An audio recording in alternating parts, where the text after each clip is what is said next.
दोस्तों जय हिंद। बात करेंगे इस वीडियो में क्रीमाफिन सिरप के बारे में। क्रीमाफिन सिरप भाई क्या होती है, कहाँ चलती है, डोज क्या होती है, किस बीमारी में काम आती है, किस तरह से काम करती है, सावधानी क्या है, इसके साइड इफेक्ट क्या है, सब कुछ समझेंगे। सो देखिएगा।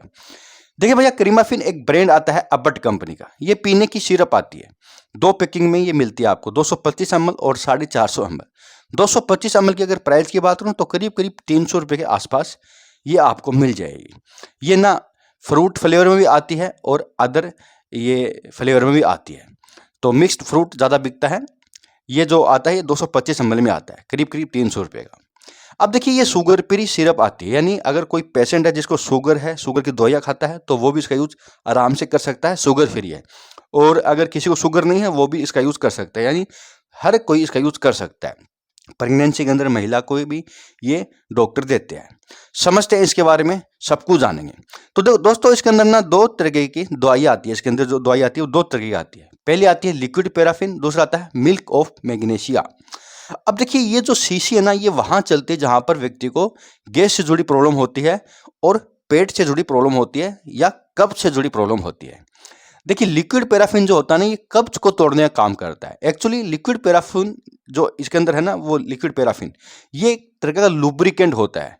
मल मूत्र को ये लुब्रिकेंट कर देता है। जो बड़ी आंत के अंदर मल मूत्र पड़ा रहता है उसको ये सॉफ्ट और मुलायम कर देता है, जिससे कि मल मूत्र आंतों की दीवारों के ऊपर नहीं चिपकता है और वो इजिली प्रेशर से बाहर आ जाता है।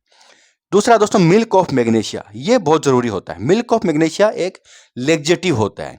ये ना पानी को खींच के आंत में सप्लाई कर देता है, जिससे कि जो पड़ा हुआ मल मूत्र है, जो अंदर जाके गैस कर रहा है, एसिडिटी को बढ़ा रहा है, गंदगी फैला रहा है, इन्फेक्शन कर रहा है, उसको ये बाहर निकाल देता है और व्यक्ति की कब्ज तोड़ देता है। यानी कॉन्स्टिपेशन की प्रॉब्लम में ये चलता है। अब ये जो कॉन्स्टिपेशन की प्रॉब्लम ना, ये अगर बच्चों में है, प्रेगनेंसी महिला में है, यानी अगर कोई महिला प्रेगनेंसी के अंदर है वहाँ है, प्रेगनेंसी के बाद डिलीवरी होने के बाद भी कब्ज बनता है, वहाँ पर भी दी जा सकती है।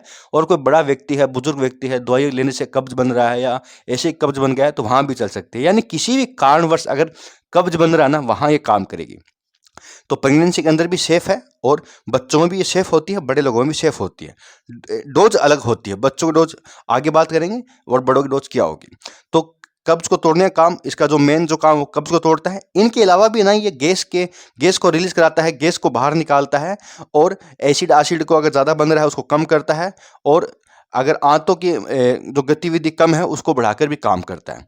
तो इसके कई सारे यूज हो जाते हैं। तो अच्छी सिरप है, कम साइड इफेक्ट साथ आती है और बहुत बेहतरीन तरीके से काम करती है। अब बात करते हैं भाई इसके क्या डोज होगी। तो भैया देखिए, अगर कोई बच्चा है ना 4 साल का, 8 साल का, इस तरह के जो बच्चे होते हैं, वहाँ 5 ml ये दिन में 1 या 2 बार दी जाएगी। और अगर इससे बड़ा व्यक्ति है तो 10 ml दिन में 1 बार या 2 बार दी जाएगी। और मैक्सिमम इसकी डोज होगी, जैसे बुजुर्ग व्यक्ति है, एडल्ट पर्सन है, जैसे 40-45 साल की उम्र में, तो वहाँ पर 10 ml से लेकर 15 ml तक या 20 ml तक भी एक बार यूज की जा सकती है। ये इसका क्राइटेरिया होता है। तो देखिए, डिपेंड करता है आपके डॉक्टर ने आपको किस तरह से बताया है। ऐसे तो अच्छी शीशी है, लेकिन कभी भी ना कोई भी दवा हो सेल्फ यूज नहीं करना है। इस चीज़ का भी ध्यान रखना है, सेल्फ यूज कभी भी नहीं करना है, डॉक्टर के अकॉर्डिंग ही लेना है। तो डोज कम ज़्यादा हो सकती है, डिपेंड करता है प्रॉब्लम किस टाइप की है, क्यों हो रही है, साथ में क्या मेडिसिन चल रही है, किस व्यक्ति को दी जा रही है, ये सब कुछ देखा जाता है। तो 2.5 ml से लेके 20 ml तक इसकी डोज जा सकती है। इस दवा को काम करने में ना 6 से 12 घंटे लगते हैं, इसलिए इसकी जो डोज होती है वो रात को डॉक्टर ज़्यादातर देते हैं सोते समय। अगर कोई दवाई वगैरह ले रहे हो ना तो इसके साथ नहीं लेनी है। इसे 2 घंटे पहले लीजिएगा या 2 घंटे बाद लीजिएगा, क्योंकि उनके इफेक्ट को ये कम कर सकती है। इस चीज़ का खासकर ध्यान रखना है। कोई अगर मेडिसिन चल रही है रेगुलर बेस पे तो इसे 2 घंटे पहले लीजिएगा, यानी रात को 8 बजे वो दवाई ले लीजिएगा जो चल रही है। और ये जो सिरप है क्रीमाफिन, उसके 2 घंटे बाद यानी 10 बजे रात को लीजिएगा। डायरेक्ट ले लीजिएगा, पानी में डालने की कोई जरूरत नहीं है। एक बार अच्छे से हिला लीजिएगा जिससे कि मिक्स अच्छे से हो जाए। और रात को जब आप लोगे तो सुबह व्यक्ति फ्रेश हो जाता है। तो कब्ज को तोड़ने का रामबाण काम ही करती है। साइड इफेक्ट की बात करें तो इसको ज़्यादा यूज करने से देखा गया कि दस्त लग जाते हैं व्यक्ति के।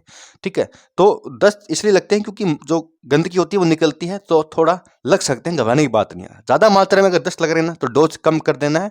और अगर फिर भी नहीं आराम मिल रहा है तो डॉक्टर से बातचीत करनी है। और पेट दर्द होना, वॉमिटिंग होना, ये थोड़ी बहुत नॉर्मल साइड इफेक्ट के साथ आती है, बहुत कम लोगों में होते हैं। तो दोस्तों सब कुछ था क्रीमाफिन प्लेन सिरप के बारे में। यहाँ तक वीडियो के लिए बहुत बहुत धन्यवाद।